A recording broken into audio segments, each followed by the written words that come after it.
Hi, this is Randy Bachman with John Broughton on Retrospectives on KC Radio 97.7. Sure. What would be your earliest musical memory from your childhood? Wow. I started when I was 5 playing violin. So I remember a lot of that because it was frightful. You know, when you're looking at events you remember when you were little, it's usually terrifying, frightening things or very happy things. Yeah. It's frightening to be a little kid wearing a tuxedo playing with a symphony orchestra or with a pianist, you know, that kind of thing. I believe you were still in school when the Guess Who first started to break. How did you find that sudden fame at that young age? Did you feel you coped with it okay? We really had no idea what it meant. Our big hit in 64, 65 was Shakin' All Over, the old Johnny Kidd and the Pirates song from England. And we had re-recorded it, so it was a big hit, and we were in school, and we couldn't even afford Billboard magazine, so I would take the bus downtown. This was in Winnipeg, Manitoba, where we grew up. I'd take the bus downtown and go to a record store and ask to see Billboard magazine and look at it and say, oh, there's Shakin' All Over by us, and it's number 30 this week, and the next week go say, oh, it's 22 this week, it's 18, isn't that nice, and go back to school. We had no idea what it meant, that it meant money in dollars. You know, eventually we got phone calls that took us to New York, and we did from that record, we did the Kingsman Louie Louie tour in 1965, and it was our first taste of the USA and touring in the States. Now, there's quite a story about how the Guess Who name came about, and I'm sure you've told it a million times, but just for our benefit, could you run over it for us? Well, we had a whole bunch of silly names. When you look at most bands, you look at their earlier names, and they seem so silly and so nondescript, right? And we had a whole bunch of those names, and we'd put up maybe 12 singles with this record label, and none went absolutely anywhere. But when we got this song, Shakin' All Over, that had been number 1 by Johnny Kidd and the Pirates, I think in 1961 in England. We thought, well, this was number 1 in England. Maybe we could, have some success with it here. So we recorded the song late one night in a television studio because there was no studios in Winnipeg where we lived. So we just went to a TV studio where they had a microphone, one mic, and a tape recorder. And we set up and recorded this version of Shakin' All Over and sent it into our record label, and this was in Toronto, and so they sent us a telegram from Toronto saying, this song is fantastic, we think it could be a hit, but we don't want to put your name on it, because we had a whole bunch of silly names. We just want to put the words Guess Who on it, put out a white label that says Shakin' All Over Guess Who, and we want everybody to guess who it is, and maybe we'll start a rumor that it was a party in England, and one of the Stones is playing on it, one of the Beatles is playing on it. We'll have that kind of aura about it, because there was this great story about Joe Meek when he recorded Telstar, by the Tornadoes, that was recorded at his party in the back room and all that kind of stuff. And people love those kind of recording folklore stories. So we said, what the heck, go ahead. So they put it out, and within 2 weeks it was number 1 across Canada, and everyone was calling us Guess Who. And then, like I said, then it got into Billboard, released in the States on Scepter Records. It got on Billboard magazine, and it made top 20 in all over the United States. And we got asked to do a tour, which was the Kingsman Louie Louie tour. And we went to do that, and we were called Guess Who. We put out our next record, put our old name under it, and didn't sell. The record label had to call it all back and put the in front of it and call us the Guess Who. And so that was a name forced upon us that we never chose, and then shortly after that, out came the Who used to be called the High Numbers in England, and then they changed the name to the Who, and there was always that little mystery of who, guess who, and who are you, and all that stuff. Do you still remember the first time you heard yourselves on radio? Yes, it was, basically it was Shakin' All Over. And it's a very surrealistic dream, and I think most guys in rock bands have the same feeling. You're usually driving in a car, and you usually pull the car over because you're so excited you can't drive. You just pull the car over to the side of the road and turn it up and roll down the windows, and you want to scream, this is me, this is us. We're on the radio, to all the cars going by. I still feel that way.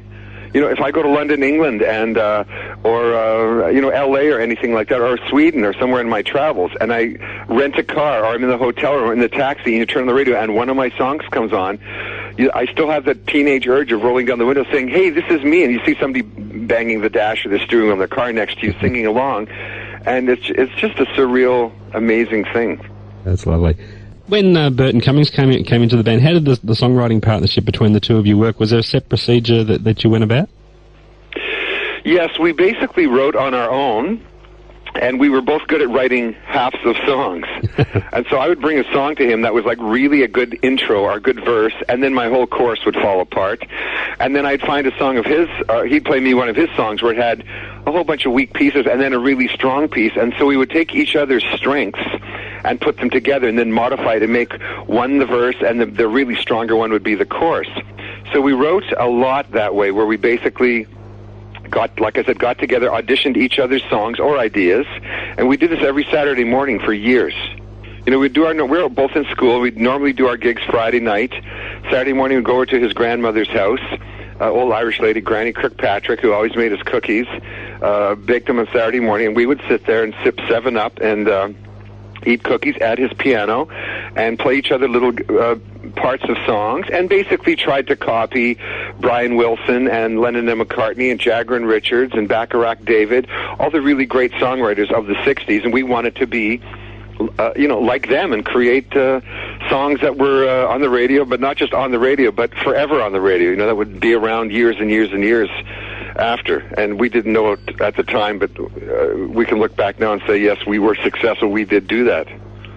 They had an amazing run of hit singles during that time, and it was also at a time when the record buying public was starting to turn towards buying albums. Was there a dilemma for you at any stage whether to chase that single success or focus on the development of your albums? Well, we knew that, you know, the key to getting airplay is having, you know, radio airplay, and that basically was singles. But being in the late 60s, the radio, the face of radio changed, and when FM came in and the playlists weren't so restricted, they were able to play, you know, album cuts and play them in stereo and playing jazz and blues and R&B and everything and psychedelic music. It became, like you said, the era of buying albums. And we just kind of...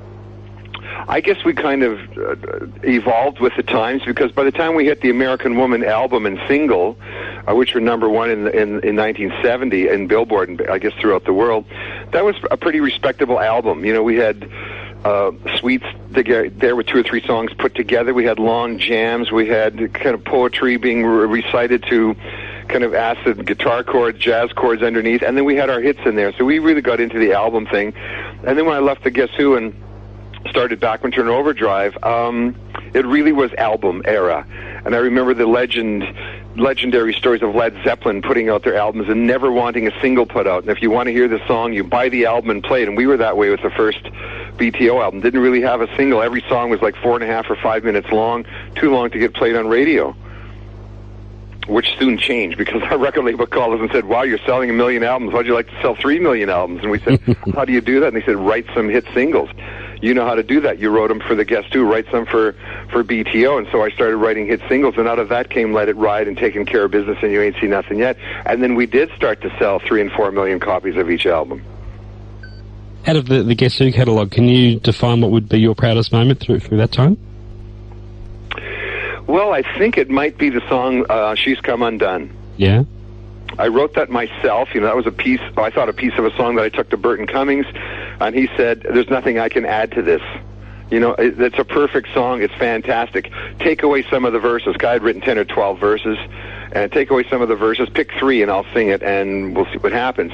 And that song was inspired to me by Bob Dylan. That's a line from a Bob Dylan song called Ballad in Plain D, and somewhere amongst his 30 verses, because it's a long early Dylan song, sure he said the words, She's Come Undone. And I just wrote that down and just wrote this whole song out, and I had all these jazz chords that I've been nurturing and saving and playing over and over, trying to get a melody to, but the minute I heard She's Come Undone, I wrote it out, and I went next door to Burton Cummings' room. We're on the road traveling, and I knocked on his door and woke him up and said, listen to this. And he said, congratulations, you've written it all by yourself.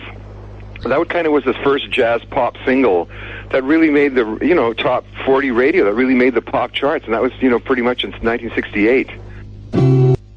Absolutely. Now, it was quite a shock to the music world when you decided to leave the Guess Who. Was that something that had been brewing on your mind for a while?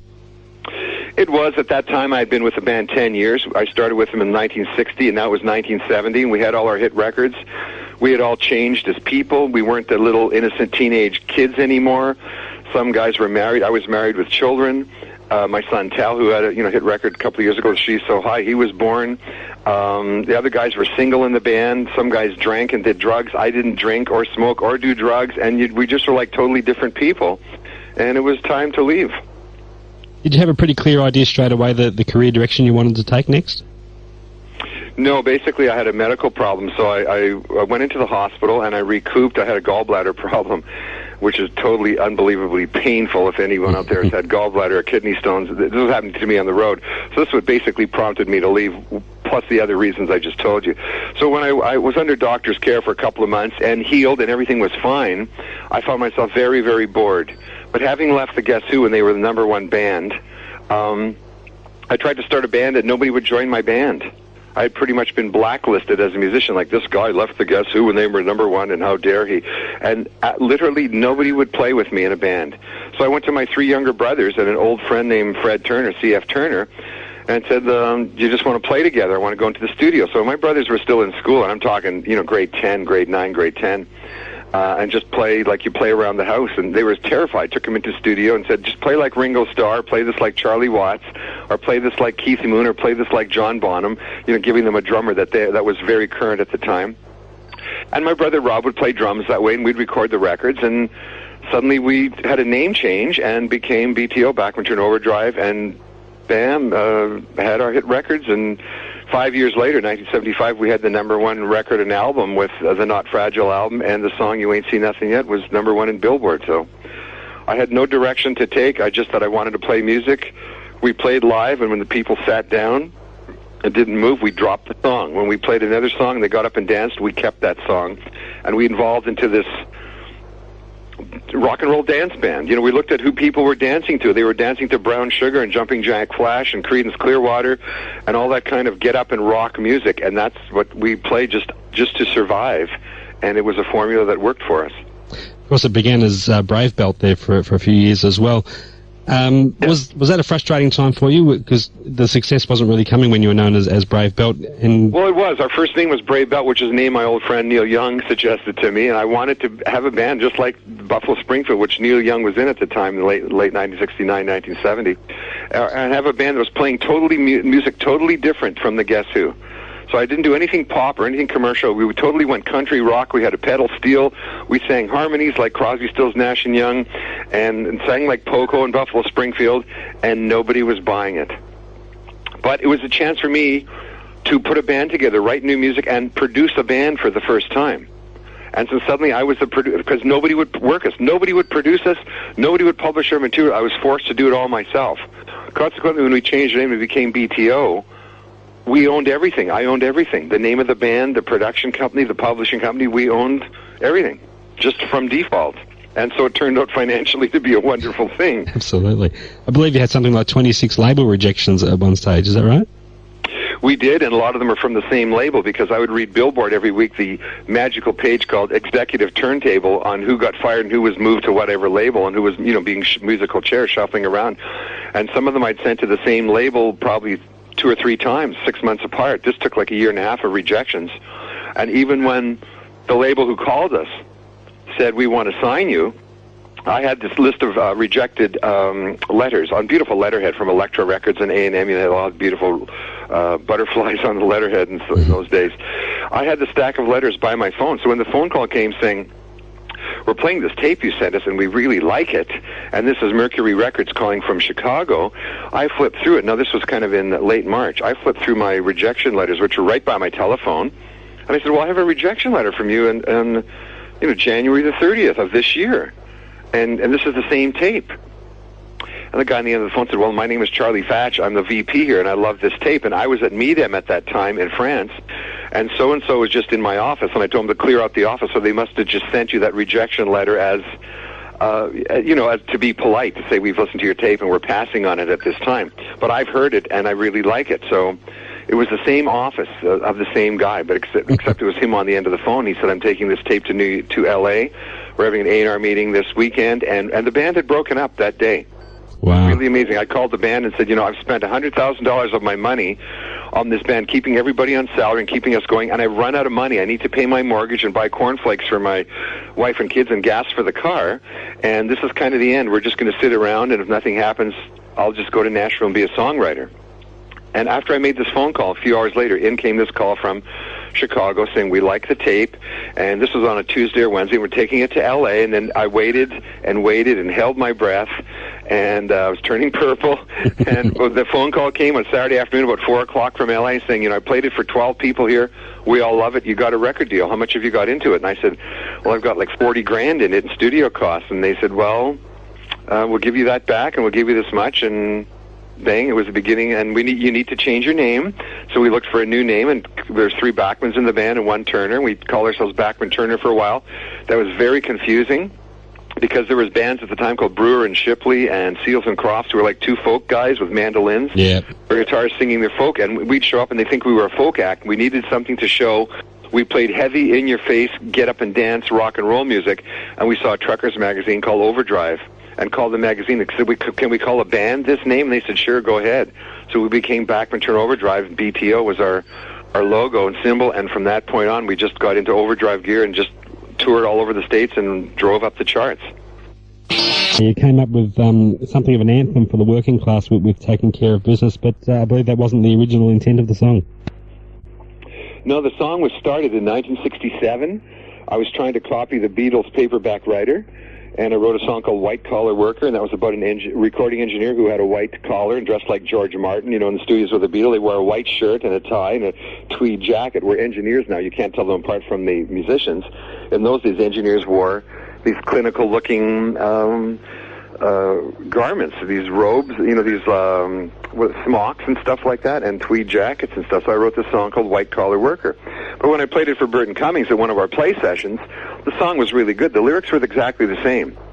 They get up in the morning from the alarm clock's warning, take the 8:15 to the city. But when I got to my chorus, I didn't have that chorus yet, Taking Care of Business. The song stopped, and we sang the title, White Collar Worker. And it was like Paperback Writer. So we sang, White Collar Worker, just like Paperback Writer. And Burton Cummings said, you ought to be ashamed of yourself. This is such a blatant steal. We can't do this. We'll be sued by Lennon and McCartney. It would be a thrill to be sued by them, but we can't afford it. So the Guess Who passed on that song, and BTO passed on that song. Until one day an accident happened on the way to the gig, and Fred Turner lost his voice and couldn't sing, and I had to sing the last set in a rock and roll club, and I had no songs to sing. And on the way to the gig that night, a DJ on the radio came on and said, he was playing Good Vibrations by the Beach Boys. Here's Good Vibrations from the Beach Boys. You're listening to C-Fun Radio, and we're taking care of business. And I thought, that's a great song title. So that night on stage, when Fred Turner said, I can't sing anymore, you got to sing, and I had to sing, I took my old lyrics from White Collar Worker, threw away the White Collar Worker, put in this new title, Taking Care of Business, did it live on stage, and the whole thing worked. We recorded the song 2 weeks later, and what you hear on the radio is what happened 2 weeks later. Is that true? I was reading the other day, I believe, that a pizza delivery boy was playing piano on that. That's correct. We were recording that song in Seattle at K. Smith Studios, which was a great studios. At the same time we were there, Steve Miller was there in Studio B recording his Fly Like an Eagle album, and War was there recording their Why Can't We Be Friends album. So it was really a great studio, and later on Hart recorded there. And there was a knock at the door, and we had recorded Taking Care of Business, and I had sung it. There was a knock at the door, and there was a guy standing there delivering pizza. And he said, did you order the pizza? And I said, no. Try down the hall. Steve Miller's in that one, and this guy Jerry's in the one with the War. Jerry Goldsmith was producing the War. And he went down the hall and got rid of the pizza and came back and knocked on the door again. Now, this guy had on a great big army suit, fatigues, like khaki with a hat. And he had a big beard and long frizzy hair. And he knocked on the door again. I opened the door, and we're all set to go home. This is 2 o'clock in the morning. We've been recording all day. And he said, I've been listening to this song through the door, and it really rocks. And I said, thank you very much. I put it together a few weeks ago, blah, blah, blah. And he said, it sounds like it could use a piano. I said, yeah, it'd be nice to put a piano on, but it's 2 in the morning, and Little Richard's in L.A., and Elton John's at Caribou Ranch in Colorado, and I can't get a hold of a piano player, and we're going home to bed. And he said, I'm a piano player. Will you give me a break? I said, what do you mean? He said, just let me play on this song. I've been standing outside the door for 10 minutes listening to it, and I could play to it, and I know the exact parts to play. And I said, well, no, I don't think so, And then he said, look, you got to give me a shot. And I thought, I've got to give this guy a shot. I look back in my life to a teacher somewhere or a coach somewhere on a baseball team or hockey that kind of gave me my shot and give me a bit of confidence. So I said, okay, you have one take.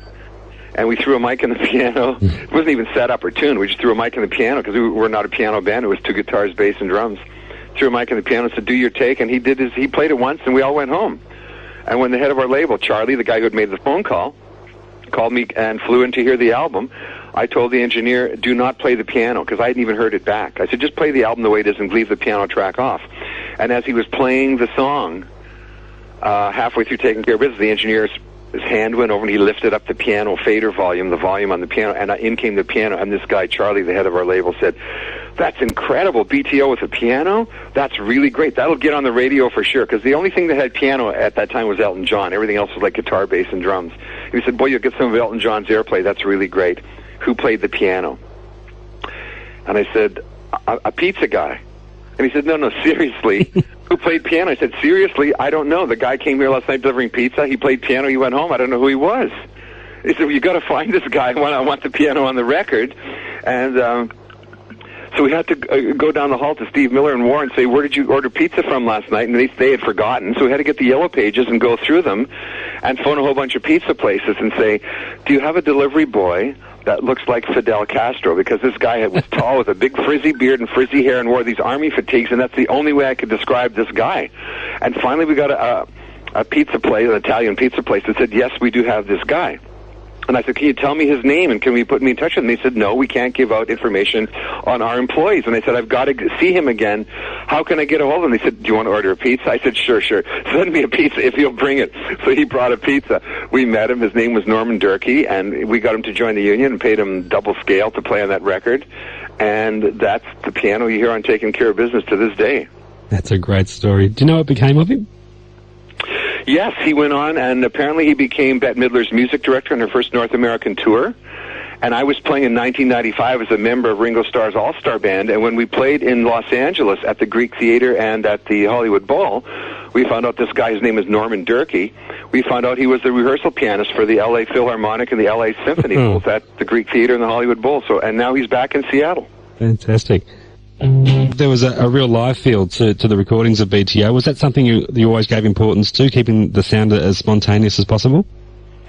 Yes, those were really the good old days where when we went into the studio, we had been rehearsing the songs for 2 or 3 weeks. I had them all timed with a stopwatch. I had them all sequenced on paper. And we basically went in and wanted to capture what we had playing live, which was music to make the people get up and dance. And we basically would just set up and play the thing live 2 or 3 times, and I would have a live microphone, and I'd be yelling first verse, solo, second verse, and just da-da-da my way through it. And then you'd come back later, once you got a really good live band track, and re-sing your vocal, and, redo your guitar solo, because basically you're concentrating on getting a really great band track performance, the whole band just cooking and grooving. And that's kind of the way we did BTO. Everything was pretty much live off the floor, and then the next pass would be, redo your vocal, so as in tune as you can, and redo as cool a guitar solo as you can, and maybe clap or shake a maraca or tambourine in your guitar solo, and that was it. It was real basic rock and roll. Now, you left BTO, I guess, at a time when the hits were just starting to become a little less frequent. Was that a case of feeling you'd achieved all you set out to there and quitting while you were ahead, so to speak? Well, it was the demise of a lot of bands. The late 70s is when disco came in. And the live bands weren't getting booked anymore. It's like a DJ and playing a record and somebody lip-syncing to a record. All the clubs went over from being live rock and roll clubs to playing, dance and disco music. And it was like, suddenly it was the end of Peter Frampton, who was touring like mad, and he was one of our band compatriots. We always did shows together. The Doobie Brothers, they retired. ZZ Top, they retired, and everybody just kind of just said, there's no place for live rock and roll bands. Those bands stayed together, even though they weren't touring, and got back together 5, 6, 7, 8, 9, 10 years later, and ZZ Top is still the same 3 guys today. But BTO just, was a point where there was a confusion in there. We tried to add or make some dance music, even though everyone danced to our records. We tried to do like disco kind of stuff, and it just didn't work, and things just fell apart. And it just came time to move on and do something else, and I kind of had a restless spirit. And, once you hit number 1, there's nowhere else to go but down. That's true. Or you could just kill yourself trying to be number 1 forever, and you end up being imbalanced, I hate to point out other people that fall, but you know who they are. They fall to the pressure of trying to maintain that number 1, and they end up getting so caught up in fame and success and trying to be number 1, they end up destroying their lives and their careers. And I just find getting there is the fun. The journey of climbing to number one is fun. And once you're number one, it's more fun to go back and start over again with new people in a new band, with new tools, with new songs, and enjoy that ride or that climb to the top of the mountain again. Because it's when you come down, the slide is awfully fast. When you crawl up the mountain and you slide down the other side once you hit the peak, it's a fast slide down. And so it was just kind of time to move on. Seem to be quite comfortable these days to be looked on as a classic rock artist, to be locked into that genre, whereas a lot of performers will turn their back on their past. You seem happy to embrace it and indeed celebrate it. Would that be a fair comment? Yes, I'm really grateful that these little riffs and these little ideas that I had as a teenage guitar player have turned into anthems. I've been touring the last 4 years with a reformed original Guess Who, and we've been touring all over Canada and the States to absolutely sellout crowds, great acclaim for the first time in our lives from critics. And last July, we played the big SARS concert in Toronto to 500,000 people with the Rolling Stones and AC/DC and Rush, and I was on there with the Guess Who. And in the Guess Who set, I get to sing 3 or 4 of my BTO songs. I do Ain't Seen Nothing Yet and Taking Care of Business and Let It Ride and Looking Out for Number One. So I'm really very happy. But going back to what I said about new challenges and new horizons, I've just finished a jazz album that's been the dream of mine for like 3 decades. And it's coming out in Canada on Maximum Jazz Records in April, and I'm all set to do a Bravo television special of all jazz stuff. And I'm still touring with my own rock band, and I still do the storytelling tour because every song tells a story, where I acoustically play all my hits that I wrote for the Guess Who and Bachman-Turner Overdrive, and perform them with the band acoustically, but tell the stories just like what I told you now about Taking Care of Business and some of the other songs. And so I'm really doing 5 or 6 different projects all at once, plus I'm writing with a bunch of young artists and appearing on their records as a rock soloist or on television shows, just guesting on their TV shows. So I'm really having the time of my life, and it really is because of those songs. So I would never, ever turn my back on those songs. I'd never, ever get tired of doing Taking Care of Business or American Woman or She's Coming Down or any of those songs. Every time I kick into one and the crowd comes alive, I come alive. I just played New Year's Eve in Nanaimo, British Columbia, outdoors at a great big, first day's New Year's Eve bash party. And the crowd there was from 12 years of age to 60 years of age, and they all went crazy over the songs, dancing and singing along. They're kind of like anthems in Canada. And I don't know what they are in your part of the world, but here they're just, everybody knows every lyric to every song, and I'm so grateful for them. And literally, I'll celebrate them till the day I drop. Not a day goes by here where we don't hear one of your songs on the classic rock radio format. Yeah. So they're still very much looked on in that way here too. Was there any tentativeness in getting the Guess Who back together? Worried that you may not be able to recapture what you once had? Well, when we got back together, it was first in 1999, and our hometown of Winnipeg was hosting the Pan American Games. All the athletes from all over the world, kind of like a mini Olympics. And we got a letter from the head of our province, which is called the Premier of the province, and it came and he requested us as his favorite teenage band. Now he was the Premier of the province, but when he was a kid in high school, his favorite teenage band was the Guess Who, and These Eyes was his favorite song and played at his wedding and all these kind of stories. Would we consider playing the closing ceremonies of the Pan American Games? Through a bunch of cajoling back and forth and changing of itineraries and everything, because we all have different itineraries, we agreed to get back together and play 4 songs at the closing ceremonies. So we played that on TV, and it was to a couple 100 million people saw the broadcast, and we only played 4 songs. And everybody who was actually there in the arena, some 30 or 40,000 people, many were calling the radio stations the next day saying, it was so wonderful to see the Guess Who back together doing these songs, but we felt cheated that they only did 4 songs. And will they come back next year and play like a whole set? And they were opening a new ballpark in Winnipeg, a baseball arena. It was to hold about 20,000 people, and they were opening it on Canada Day, July the 1st. And we got asked to play there, so we started a tour, and we put that on sale, and it sold out in a half an hour. We were just stunned that we sold that many tickets, 20,000 plus tickets in about 20 minutes. And we got another call saying, do you want to try to putting on a concert in Toronto? We said, well, sure, try. And they put one on sale in Toronto. It sold out in half an hour, and so suddenly we had a tour right across Canada.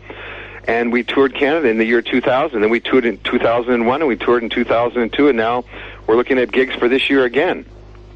So we were kind of frightened that we wouldn't be as good as we were used to be, but when we got together, we all said, we've got to show the critics who are all coming to say, we're too old, too fat, and too much over the hill. We got to show them that we're as good as the records and even be better than the records. So, even though we all knew the songs, we've been playing them for decades.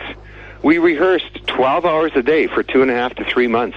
Every single day we went and ran through the songs over and over and over, took a break for dinner, and then set up and did the show live as if we were playing for people. And then we'd make little notes. The next day we'd go back and say, in this song you did that harmony wrong, and in that song you did that thing wrong. Let's correct it. Run over it 3 or 4 times. Do all these songs, rehearse them again. Have a dinner break. Go back and do the whole set, the whole 2-hour-plus set again with lights and sound. And we got so we were just doing it basically, can do it in our sleep, because that's what you need to do when you're touring. You need to be able to do everything in your sleep. And if you're feeling ill or feeling down, you kind of got to go out there and play the game. And we just got to a point where we really felt comfortable with it, and we went out, and the fans were happy. And like I said, the first time in our life, the critics all said, hooray for the Guess Who. They're 100% there, they're 110% there, and we're so glad to have these guys alive and kicking and back together. You've been able to re-release a lot of archival material too, haven't you? I do, and there was no Guess Who website, so randybachman.com is basically the website for the Guess Who and BTO, and I have all kind of incredible archival stuff. I got the old master of some quality records, and I got some television shows we did and some videos, and I'll probably have a whole box set of old Guess Who stuff. We're putting it out in vinyl and on CD. I just did a fun thing on vinyl with a band from Sweden called Soundtrack of Our Lives. I don't know if you've heard of them, and they knew all my old songs, and I recorded some of my old songs with them live. I should get your address and send you a copy of this piece of vinyl. It's a picture disc vinyl and a CD, and I'll make sure Suzanne from my office sends you one. Okay, no problem. That'd be great. You've had the pleasure also of seeing your son break into the music business in recent years. Has he had sought much in the way of career advice from you? Well, I'd like to say yes, but probably no. I'm probably the only guy who kept saying to his son, quit college, get out of university and play in a band, because Tal is very an incredible songwriter and an incredible musician, much better than I was at 20 and at 25 and at 30. He's around 30 now, but he's way better than what I was at those ages. And he was in school studying philosophy, and it was an old Monty Python joke. I kept saying, what are you going to do when you get your degree in philosophy? Open a store and say, I'm selling philosophy? You need to do something. And finally he realized that his real gift in life and his passion was music. And he had that big hit with She's So High, which just got revived lately by the Danish Idol in these World Idol singing idol contests. And Danish Idol, that was his winning song and his big single. Tal has a new single called Aeroplane, and it just got added to the big radio station Chum in Toronto yesterday. So we're all thrilled at that, because he's been sitting on this new album for a while. And so he's got new product out that will be hopefully coming out, and back to every place that played She's So High will be playing his new song Aeroplane. Terrific. Now, I believe on a personal note for yourself, you're trimmer and fitter than you've been for many years. I am, yes. I've lost 150 pounds, which is basically losing a whole person. Yeah. But it's a person I got tired of carrying around for years and years and years. So I'm much fitter and feel 20 years younger than what I really am. And like I said, I'm doing so many projects now. Life is really so good. It's really quite incredible. It must feel like a whole new beginning for you. It is, but you have to. It's a mental thing, and I'm just conditioned that every day I get up, I work out for pretty much an hour and a half to 2 hours. That's my little bit of time for myself, where I'm pretty much like doing stuff for me, because I've been doing stuff all my life for everybody else and ignoring myself. So it's kind of nice to pamper yourself for that couple. I work out for 2 hours. I sit in the hot tub and contemplate the day, and then I listen to CDs that other bands and other people send me. Then I come in and I'm doing interviews, and as soon as I'm done with you, I'm right in my studio and doing some tracks for a guy in England who sent me some tracks to sing and play guitar on. And luckily now with all the internet stuff, I just play the tracks and send them to him on the internet, and I don't have to go all the way to London and stuff. Fantastic. Just to finish up, tell us about the Every Song Tells a Story project, how it all came to be. That was kind of accidental. For years and years, I do interviews with DJs like yourself who would ask me the story behind one song. And they'd say, American Woman is our favorite song, or Taking Care of Business, or These Eyes is our favorite song. How did you write it? And I would tell them that story, and that would be on that particular interview.